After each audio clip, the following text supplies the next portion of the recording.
अस्सलाम वालेकुम। मोहम्मद अज़हर सिद्दीक अपने प्रोग्राम मैच न्यूज़ के साथ हाजिर खिदमत है। आज 31 दिसंबर है और इतवार का दिन है। शाम को आप ये प्रोग्राम देख रहे होंगे। तहरीक इंसाफ की तरफ से जमा कराए गए कागजात नामजदगी जो मुस्तरद हुए हैं और पूरे पाकिस्तान में जो मुस्तरद हुए हैं उसकी तफसीलात सामने आ चुकी है, और जिस हल्के में हुए हैं उसके हवाले से भी तफसीलात आगे हुई हैं। वो मैं आपके सामने मैं रख देता हूँ। और आहिस्ता आहिस्ता बहुत से सियासतदानों की तफसीलात सामने आ रही है। इमरान खान साहब के कागजात नामजदगी में जो जायदाद है वो तफसीलात मैं शेयर कर चुका हूँ। इस तरह ही गरीदा फ़रूकी के हवाले से आ चुकी हुई हैं। नवाज शरीफ के ख़ास चहीते जो है ना इरफान सिद्दीकी साहब, कॉलम नवीस कहते हैं अपने आप को, वो मिले या निगरान वज़ीर आज़म से, तो क्या रुदात बताते हैं ज़रा वो भी बात कर लेंगे। और तोशा खाना से मुतालिक जो तफसीलात आई हैं, और उस केस से साबित हो गया है कि ये केस फारग है, जुल्म किया है इस केस के अंदर भी, सिर्फ और सिर्फ ज़्यादती की। अगर यही करना था तो फिर सारे ही इस हमाम में नंगे हैं, अगर आप यही करना चाहते थे। मैं पहले इसी से शुरू करता हूँ। चलें, ये बड़ी मज़ेदार बात है। ज़रा कुछ चीज़ें हैं, ज़रा फैक्ट्स हैं सामने, इसलिए ज़रा सामने से पढ़ना होगा और आपको अंदाज़ा हो जाएगा। सबसे पहला बात है कि जो उन्होंने कहा है और उनके मुताबिक नैब ने जो चीज़ें सारी रखी हैं, उन्होंने बताया जी सऊदी अरब के दौरे के दौरान वली अहद मोहम्मद बिन सलमान से इमरान खान और बुशरा बीवी को मिलने वाली तफसीलात तोहफ़ की कीमत से मुतालिक तहकीकाती रिपोर्ट जो है ना वो मंजर आम पर आ गई है, और वो क्या कहना चाहते हैं आप यहाँ से समझ सकते हैं।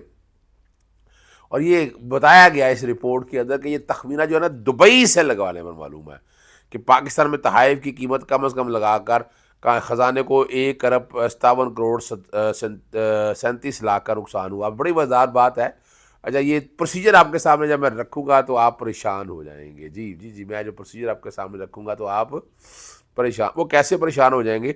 इस रिपोर्ट में बताया गया, अभी आपने देखा होगा लाइट थोड़ी सी फ्लक्चुएट हुई है, ये सर्दी है और यहाँ लोड शेडिंग हो रही है इस वक्त। आप अंदाज़ा लगाएं पाकिस्तान के अंदर, जब बरतानिया में था तो नहीं था। ये तो सोलर लगा हुआ है, इस वजह से बचत होगी, वरना आप देख ले क्या हालत है। अब बताया गया है कि 3 अरब 16 करोड़ के तोहफ़ों की कीमत पाकिस्तान में 1 करोड़ 80 लाख लगाई गई है। निसफ रकम यानी 90 लाख रुपये अदा करके बाकी था इमरान खान साहब बुशरा बीबी ने रख ली है।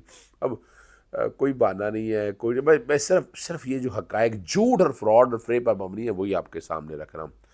और वो कह रहे हैं जी तहाइफ के जांचने का निज़ाम पाकिस्तान में मौजूद ही नहीं है। पाकिस्तान में कोई इदारा सऊदी शहजादे से मिले ज्वेलरी सेट की कीमत ना जान सका।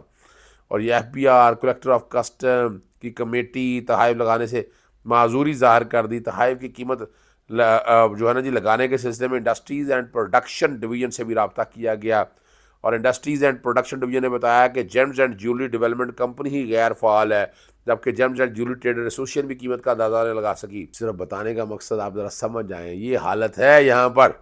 और इस रिपोर्ट में बताया गया है कि कीमत जानने के लिए पाकिस्तान मिनरल डेवलपमेंट कॉरपोरेशन ने भी कीमत में बताने से माजूरी ज़ाहिर कर लगी। बरतानिया, अरब अमारात, इटली और स्विट्ज़रलैंड MLA भेजे गए, लेकिन कोई जवाब ना आया।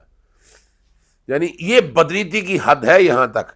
और ये भी बताया गया कि दुबई में पाकिस्तानी कौंसलेट जनरल के ज़रिए MOFXFZE की इमरान बशीर की खिदमात ली गई, और उन्होंने बताया कि तहाइफ की असल कीमत 3 अरब 16 करोड़ 55 लाख रुपए बनती है। अब ये पता नहीं कौन है कौन नहीं है, ये भुगत चुके हैं एवन फील्ड के अंदर इस चीज़ को सामने रखते हुए।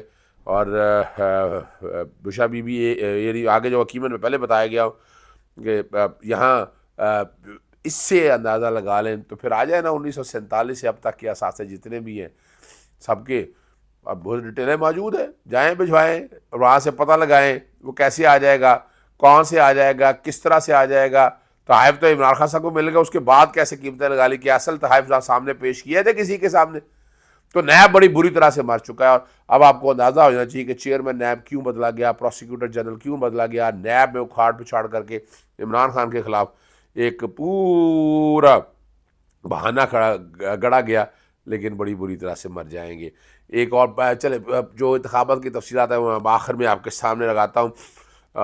इरफान सिद्दीकी जब निगरान वज़ीर काकड़ से मुलाकात की, और मुलाकात के कालों में लिखा है कि मुल्क के आम इंतखाबात को तूल देने में ना निगरान वज़ीर की दिलचस्पी और ना ही ख्वाहिश।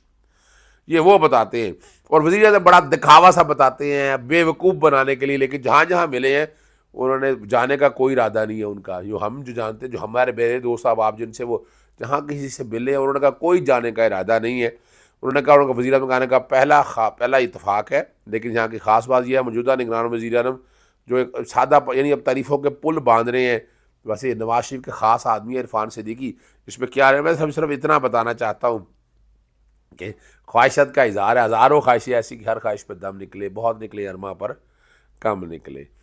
یہ صرف اور جو پی ٹی آئی رہنما ہے زرتال جو گل ہے، معمولی سی جائیداد ہے آج کل تو تھوڑی سی ہے، 1,20,02,974 روپے ہے. گزشتہ برس جو ہے وہ 7,67,259 روپے کی کمی ہوئی ہے، اور ان کے والد نے 55 تولے سونا. یہ تو ایک عام سی بات ہے.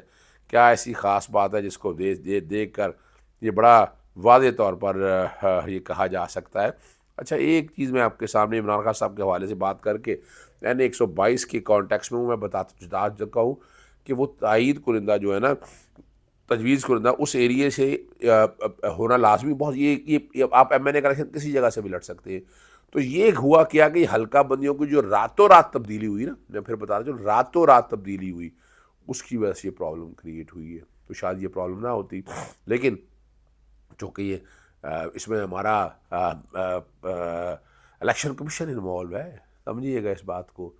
الیکشن کمیشن راتوں رات یہ کام کر گیا. اب جبکہ سپریم کورٹ نے کہہ دیا، اور میں نے اسی لیے کہا تھا کہ سپریم کورٹ کے فیصلے کے بعد جتنی پرانی حلقہ بندیاں سب ختم ہوگی، جب اس میٹر کو ٹیک اپ ہی نہیں کیا. اب یہ لائٹ آ جا رہی ہے، یہاں سے آپ اندازہ لگا لیں کہ کیا حالت ہے اس وقت پاکستان کے اندر، کہ بجلی کی یہ پوزیشن ہے. یہاں سردیوں کا موسم ہے اور لائٹ آج لوڈ شیڈنگ یہاں بھی ہو رہی ہے. آپ کو میرے سے زیادہ اور کیا پتہ ہونا چاہیے.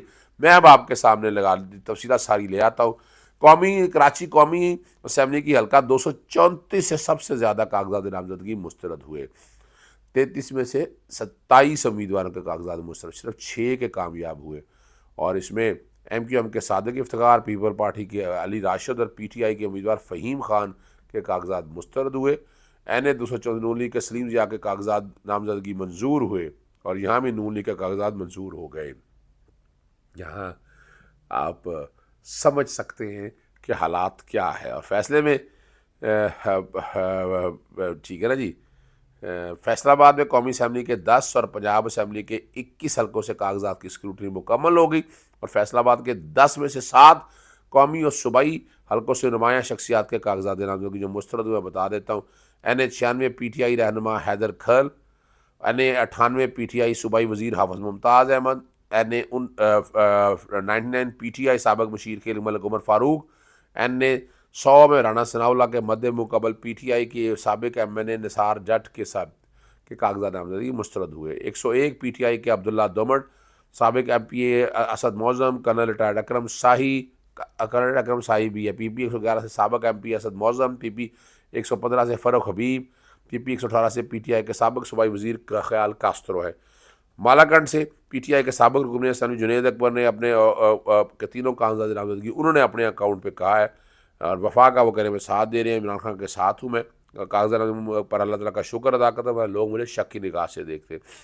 لاہور سے قومی اسمبلی کی حلقہ NA سے میں اس کے حوالے سے میں آپ کے سامنے بتا چکا ہوں، اور یہ ساری وجہ جو ہے نا آپ یہاں سے اندازہ لگا سکتے ہیں. یہ صرف اور صرف بتانے کا مقصد، آپ تک لانے کا مقصد یہی ہے. اور ایک بات بتا دوں آپ کو، بات یار یہ بڑی ضروری ہے، اور اتنا میں پورشن میں کہوں گا کہ شروع کے انٹر میں میری ٹیم ضرور چلا دے گی، کہ کاغذات نامزدگی مسترد ہونے کا فائدہ پاکستان تحریک انصاف کو ہی ہوا ہے. کاغذات نامزدگی مسترد کا فائدہ پاکستان تحریک انصاف کو ہی ہوا ہے. دیکھیں ابھی 10 جنوری تک ہیں، 3 جنوری تک اپیلیں فائل ہو سکتی ہیں، اور جو وجوہات بتائی گئی کوئی ایسی وجہ نہیں ہے. 62 اور 63 میں صرف چند وجوہات ایسی ہیں کہ جس کے لیے مسئلہ بن جائے گا کہ آپ کے ووٹر اور سیکنڈر اس علاقے سے نہیں ہیں، نمبر 1. نمبر 2، آپ لون ڈیفالٹر ہیں، اگر ادا کر دیا آپ نے تو آپ آ جائیں گے. آپ قرضوں میں کے حوالے سے، ٹیکس کے حوالے سے آپ دوہری شہریت رکھتے ہیں، آپ سزا یافتہ ہیں، اور یہ وہ چند ہیں جو 62 اور 63 جو بیک گراؤنڈ پہ چل رہا ہے. حالانکہ 62(1)(f) جو ہے وہ صرف عدالتیں کہہ سکتی، نہ الیکشن کمیشن کورٹ ہے نہ ٹرائبیونل ہے. اس لیے عمران خان صاحب کے بارے میں جو الیکشن کمیشن نے کہا تھا کہ وہ کورٹ اور ٹرائبیونل ہے، اس کی کوئی حیثیت نہیں ہے۔ میں نے یہ ساری چیزیں آپ کے سامنے رکھ دی ہے، کوشش کرتا رہوں گا، آگاہی دیتا رہوں، اجازت چاہتا ہوں۔ السلام علیکم، اللہ حافظ، پاکستان زندہ باد۔